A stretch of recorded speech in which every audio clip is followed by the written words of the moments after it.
Hello friends, joint family Chowdhury পরিবারে তোমাদের সবাইকে স্বাগত জানাচ্ছি। আর নিয়ে আসলাম আজকে একটা কেক পিঠা। আমাদের চট্টগ্রামের মধ্যে বলে এটা আইল্লা পিঠা।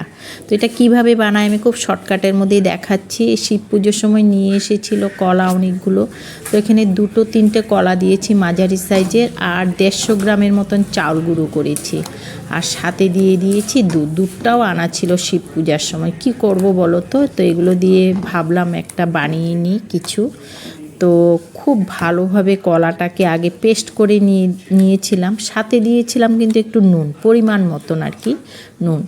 আর হ্যাঁ, এখানে চিনি বা গুড় দেওয়া যেতে পারে, তবে আমি কিন্তু সেরকম কিচ্ছু দিইনি, একটু চিনি দিয়েছি। মেয়েকে বলিনি অবশ্য, কারণটা হচ্ছে ও চিনি দিতে না করেছিল, তো আমি একটু করে চিনি দিয়েছি। এটা ইচ্ছা, তোমরা চিনি চাইলে দিতেও পারো, গুঁড়ো দিতে পারো। যাই হোক, ভালো করে মেখে পেস্ট করে নিয়ে তারপরে নারিকেলটা দিয়ে অল্প আলতোভাবে মিশালেই হবে। আর এখানে কিন্তু একটু বেকিং সোডাও দিয়েছি আমি। আর তারপরে একটা ছোট্ট লোহার কড়াই ছিল, ওখানে দিয়ে দিলাম রিফাইন তেল। তোমরা চাইলে ঘিও দিতে পারো, তবে আমি কিন্তু রিফাইন তেলেই দিয়েছি। রিফাইন তেল দিয়ে তারপরে পেস্টটা কিন্তু ভালো করে এই যে কড়াইতে দিয়ে ভালো করে ঢাকনা দিয়ে দিতে হবে। আর হ্যাঁ, আমি কিন্তু এখানে জল মিশাইনি, একদম দুধ দিয়েছি, মানে খুব ভালো হয় আর কি দুধটা দিলে। আর বুঝতেই পেরেছো কতটুকুন দুধটা দিব, পেস্টটা মানে কিভাবে হয়েছে বুঝতেই পেরেছো, অল্পই দুধ দিয়েছি। আর এই যে দেখো, ঢাকনাটাও ভালো করে দিয়েছিলাম, ভাপ একদম বের হয়নি। আর কি সুন্দর ফুলে উঠেছে আমার কেকটা, দেখো একদম নরম হয়ে গেছে। আমাদের চট্টগ্রামের মধ্যে যেটা বলে আইল্লা পিঠা। তো এখন শুনো আমাদের কথা। কিসের জন্য বানিয়েছি জানো? আমার মিস্টার এই যে শিব পূজার জন্য এতগুলো কলা নিয়ে এসেছে। তা আমরা দুজনে এতগুলো কলা দিয়ে কি করব, তো নষ্ট হয়ে যাচ্ছিল।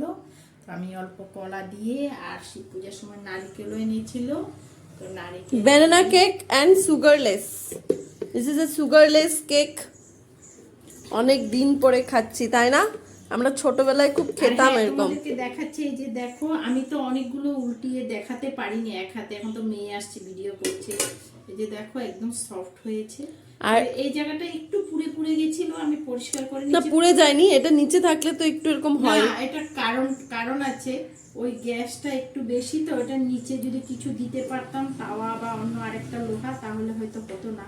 তো যাই হোক, কারা কারা এরকম ছোটবেলায় বিকালের টিফিন এরকম কি কলা দিয়ে কেক খেতে বলবে। আর জানো তো, তেল কম লাগে, তারপর হেলদি এন্ড টেস্টি।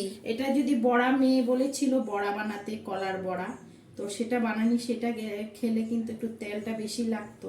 তো আমি একবারে বানিয়ে নিয়েছি, যে দেখো কি সুন্দর হয়েছে। তো তোমরা এরকম বানিয়ে ঝটপট চা দিয়ে খেতে পারো, হেলদি খাওয়া। আমি এখন পিস পিস করে নিচ্ছি, এই জন্যই বলে কেক পিঠা। দাও দাও, জলদি খাই আমরা।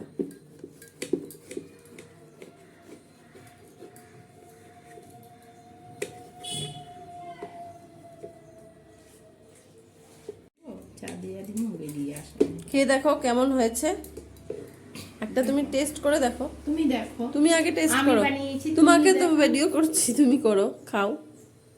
আমি তো বলবোই ভালো আমার জিনিস। কেন বলবে? Honest review. সত্যি খুব টেস্ট হয়েছিল। তা আজকে এখানে রাখছি, ভালো লাগলে একটা লাইক কমেন্ট শেয়ার করে দিও। Tata, by.